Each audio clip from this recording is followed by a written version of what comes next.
Howdy doody dudes, it's part number this many of Day 9 Daily 488, where we learn to be a better gamer and shit. We're looking at Mutalisk play from DarkForce as he showcased versus Neato in the TSL4 round of 32. We saw two games where essentially he did the same basic maneuvering in the early games, and in the mid-game, one of two things happened. Either our opponent went crazy with Roach, and though we were under pressure, he couldn't do much as a follow-up.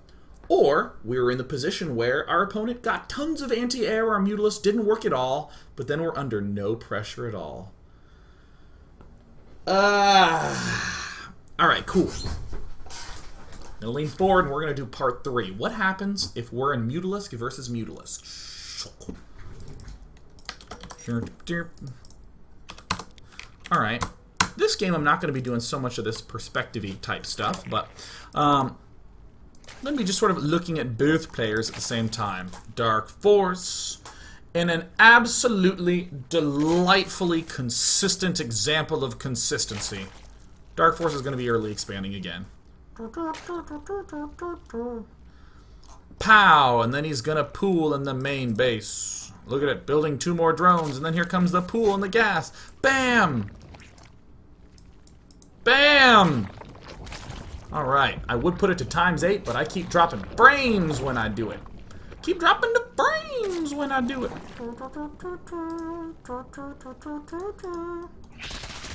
Alright, per usual, we're doing this defending, deflecting, and defensing. So, we see DarkForce is actually just going to kind of go through the same motions again. We see the Baneling nest going down yet again. And some of these early maneuvers that I was talking about more defensively, we'll actually get the chance to see how they help us gain information. Notice the Overlord positioning, obviously one at the front to spot what's up, but one at the third is important. Counterattack paths, regular attack paths, all being covered by Overlords. This Overlord, look at him, he was staying in. Yeah, now he's going out. Where's another Overlord? Where are the Overlords at? Yeah, get him in good positions. Righto, right on. So we see that DarkForce, with his usual very fast layer play, he's still going to poke in with a couple of Zerglings. And again, poking in with Zerglings is really good, because you can kill off drones, but I think far more importantly, you can do this stuff. Unless your opponent is going balls to the wall aggro, you will be able to get into his base, and you'll witness something like this. It actually doesn't change that much for us. DarkForce is going to do the same thing. Look at him, he's still starting to make lings. He's still stopping around 48, 50, 47, something like that. Still getting his expansion up. I mean, it's just an amazingly solid way to open. And sure, as we saw in the second game, there are some issues if your opponent's going mega aggressive against us. But we're going to start to see some key differences. I'll state the big one right now. Boink. If we're both going Mutalisks, there's a long phase where we're going to be going Mutaling. Both of us are. And it's kind of hard to stop. And it's important that you embrace not building drones for a little while. Drones become a liability in that circumstance. You build too many drones, and the guy who just built the 12 extra lings walks in and kills you. He just kills you. So it's actually okay to overling a little bit. We get the cancel out of DarkForce, which, you know, he's all sad about and he's all frowny. That moment there where Neato did the run around Aru to try to kill off the drone, it's so important to keep the drone count high. Right now, DarkForce is going, excellent. In fact, if I'm DarkForce, I'm probably assuming my opponent is going infestor right now. And maybe built a macro hatch in the main base. I'm honestly surprised if I'm DarkForce. I'm like, wait, where's his stuff at? But per usual, look at this. DarkForce, who actually, did he get the specific spire information? I mean, where is the spire anyways? Yeah, DarkForce actually doesn't see that there's a spire here. He can kind of assume that there's something going on here. Again, infestor or mutalisk. if you are going for Mutalisk versus Mutalisk, I like this play from DarkForce to go ahead and just get this Flyer Carapace upgrade. Basic idea is that Mutalisks have 3 bounces in their attack, so an armor is actually like +3 in Muta versus Muta battles. We're sacrificing a little bit of our Muta production. As you see DarkForce getting 8 out. But DarkForce has never stopped making Zerglings. He's still churning them out. And will continue to do so. And this game ends up looking pretty basic. Still, same things kind of end up being true. We see DarkForce trying to run out and kill out as many Overlords as he can. Look at this, still more Ling Mutas being produced. Kind of an intense battle. And remember what we were doing in the other games? In the other games, we were going for Roach Warren, Infestation Pit, and Evolution Chamber. We're not doing that here. We're actually going to just continue to devote to Mutaling. We get the Evolution Chamber up because if we can, we'd love to sneak in a Zergling upgrade. At the very worst, we're going to spend a couple minerals making a Spore Crawler.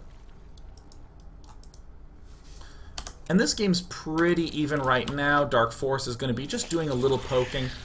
This poke of units is to determine if there's a third constructing or not. Usual little map coverage bits, DarkForce. Checking all the opposite expansions. Neato actually not doing as much expansion checking. Neato should have, you know, at least Ling's doing some stuff here, at least trying to go for this watchtower in the way that DarkForce is. So DarkForce will actually get kind of a significant advantage over time because he can just see what's up. But then DarkForce will make some drones. We'll make some Banelings for defense. Gets these 2 extractors up. When I was casting this with Husky, I was getting kind of like, alright, well, looks like we're going to be in for a bunch of trading and all that jazz and funny monkey business. And alright, here's a little exchange going on. More Mutals for Neato, fewer Mutals for DarkForce, but he has an upgrade up. Derp-de-derp-de-derp. This is why we liked our little Evolution Chamber move, so we could just be sure to defend until our Carapace got up. Some cool exchanges with some of that transfuse. Come on, they're still going Mutaling. Jeez. Ah, yes, finally. Oh my god, it took freaking long enough. Okay, 47 drones for DarkForce. He's made a couple drones here and there, but he hasn't necessarily been increasing his drone count. Said Sean as a bow. He hasn't necessarily been trying to spike it up. He's just been replenishing the ones that he's lost, making hatches, making extractors, making spore crawlers. Everything's been pretty much consistent and good and well. But it was this moment where we start to see some droning going on. DarkForce has the upgrade advantage, but we see Neato just starting to get really overeager. Actually starts getting ahead by a lot of drones. Look, there's more drones in production. And DarkForce is actually only mining gas. Here's the +1 upgrade I was talking about. This is the period that's very, very hard to get out of. 60 drones for Neato. This ends up being a huge liability. There's little counterattacks. We have tons of Lings. A couple of Lings swing this way. A couple of Mutalisks go down this way. And suddenly Neato, literally, within a brief instant in time, cannot manage all the attacks happening at all these places at once. There's still some Lings that were up here doing some damage. And now as Mutalisk fight happens, DarkForce can run the Lings away and force the Mutalisks in. It literally just took 1 or 2 misengagements for Neato to totally fall apart. And now Neato is going to be going for the Infestation Pit. There's no time. It's Mutaling. And look, even at this huge edge position that DarkForce is in, he's still going for more Mutaling.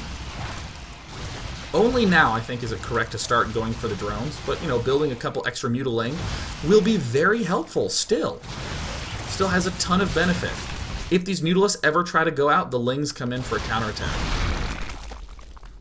Yeah. I think that's all I want to say. I mean, the big idea is that I like that DarkForce stayed fairly conservative in the Muta versus Muta battle.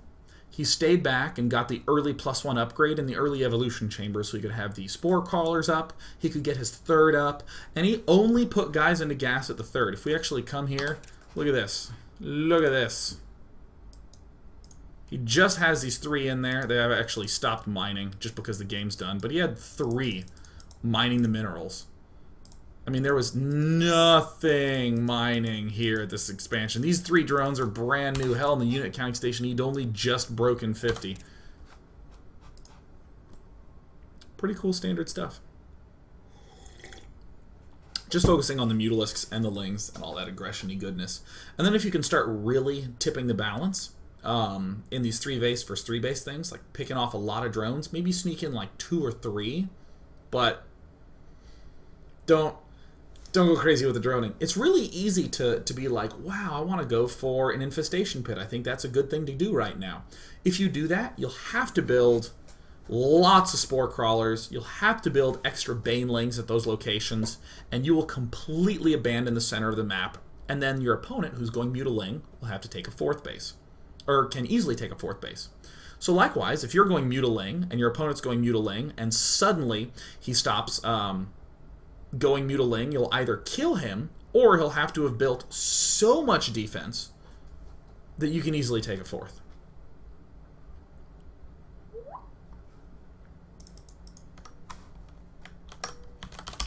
Let us go to Markio's question grabber. Markio's question grabber. Just gonna take the questions. Oh, and also, just as a general comment, anyone want a specific matchup to do tomorrow? I'm going to be a little bit out of the country for a brief period. I'll probably be able to do some dailies on the road. So the schedule will be tentative. Again, go to day9.tv for all that. Yeah.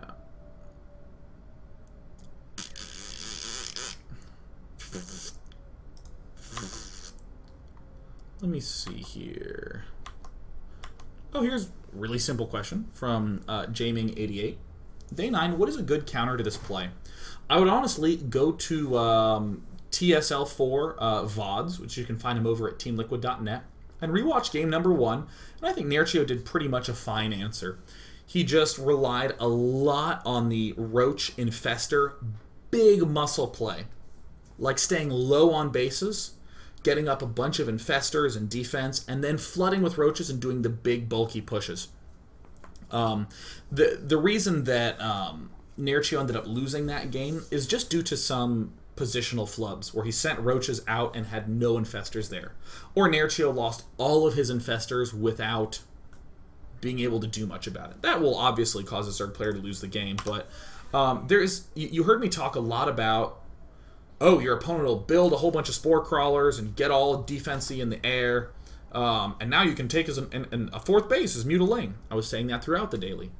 But that's actually a fine way to play from the other guy's point of view. If you just make a bunch of spores and a bunch of roaches, or a bunch of spores, some roaches, and a lot of infestors, and especially focus on getting the infestor count up real high, that will be your edge going into the late game. That you'll have an infested lead with more energy. The other guy will have fewer infestors and mutalisks, and then you just try to get the better fungals. Oldini asked me if I play only limited formats in Magic the Gathering or also constructed. I pretty much play drafts. It's pretty much how I do it. I like sealed as well.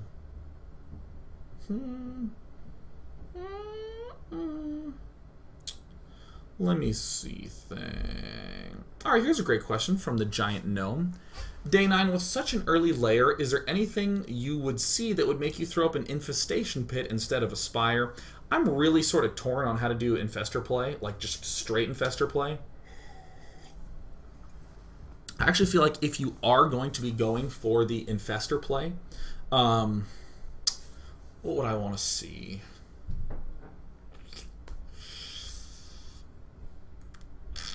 I mean, maybe if my opponent was going for a fast layer and emphasizing Infestors are good. I mean, I'm just trying to think of a reason that would make you go, oh, screw Mutalisks, I'm totally going Infestors. I don't know if I really have that. The one that's coming to mind is if he is trying to do some really big roach action in the mid game.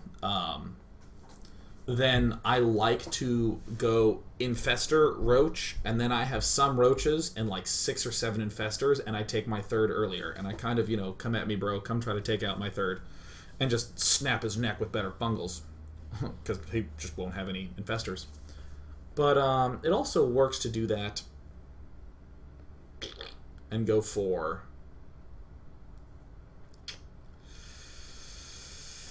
Here's a situation where I like to go for infestors. If I actually have kind of a lot of drones on minerals at the start, and then I can get an extra third or I can get 3 hatches on 2 bases, so I kind of have a lot of larvae early on. And I can go for tons of lings, counterattacking and poking and prodding. And while I'm doing the mass ling, counterattacking, poking, prodding, then I get infestors. And then take my third and instantly go into ultralisk. I like that quite a lot, but...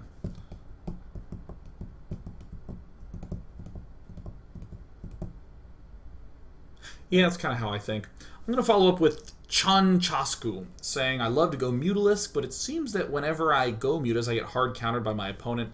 How do I determine if it's safe to get Mutalisks out? If you do what DarkForce did in these games, and you only get around 10 to 12 Mutas, then even if he goes frickin' Hydra Infestor, you'll be in good shape, because the Mutalisk is one aspect of it. The important thing is the third base you're taking behind, and then the Infestor Roach upgrade follow-up that you're doing afterwards. We saw that pretty sharply in part number 2, where the Mutalisks got owned. They got smoked. But DarkForce still got all this goody goodness up that let him be totally comfortable. Yeah. That's it. Markio, your question grabber died. Why'd your question grabber die?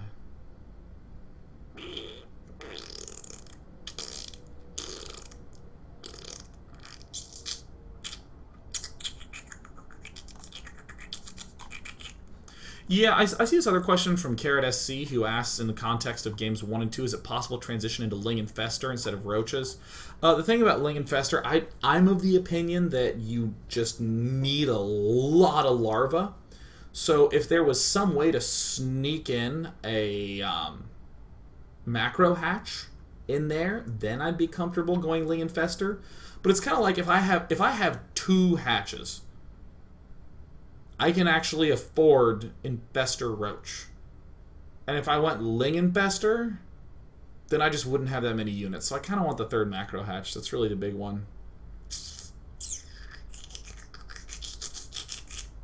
Last question from B. Malakim. Day 9, wouldn't a Roach Hydra composition shut down the Mutalisk base play in the early mid-game, buying you time for more traditional style?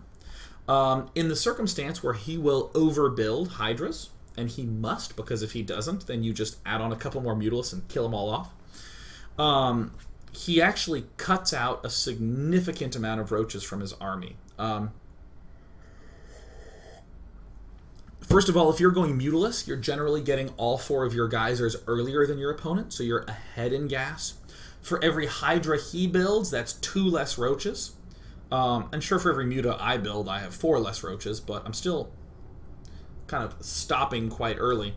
And if your opponent does get a lot of Hydra Roach out, you can actually be okay going for all the Roaches. That's the big thing that allows you to be okay against Hydra Roaching players, is that you get so many freaking Roaches if you see them coming, and your Mutaling can still buy you a good amount of time. In direct engagements, the Mutaling with some Roaches will have trouble, but you buy the time with the Mutaling counterattacks.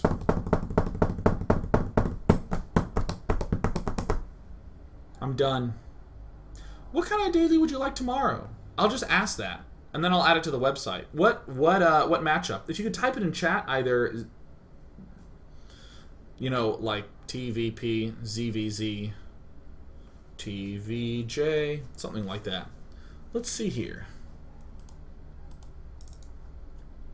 Seen some TVP dailies.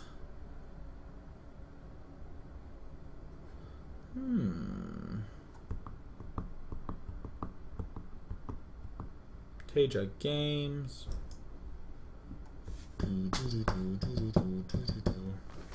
Let's see here. Let me show you what I'm looking at.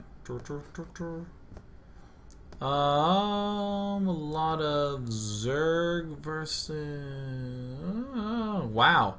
Everyone wants every damn matchup. You know, I think TVZ is the one I've seen show up the most. Probably will do that. See, not so much TVZs in here. But yeah, the Terran versus Zerg matchup. I will find some Terran versus Zerg. For now, I'm going to wrap it up. Day 9 TV. Day 9 TV. Let's go ahead and come here. Let's go to this thing. Let's come down here to this.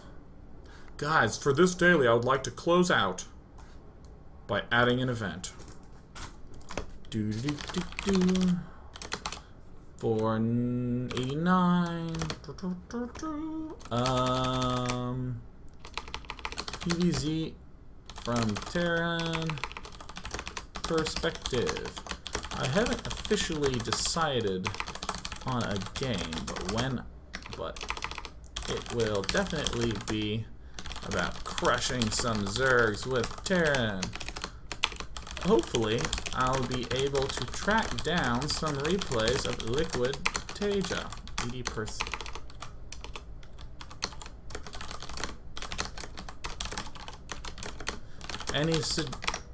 Any Teja games you want, send me the replay.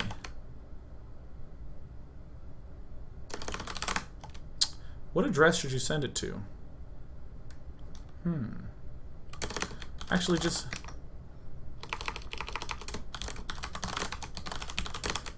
I know it's a Wednesday. That box is do. You can go now. I'm not doing anything of value.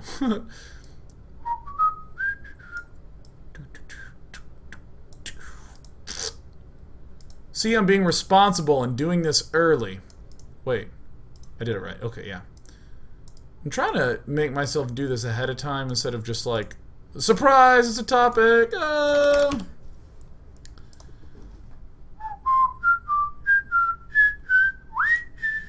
And then it'll pop up there in a bit. Yeah.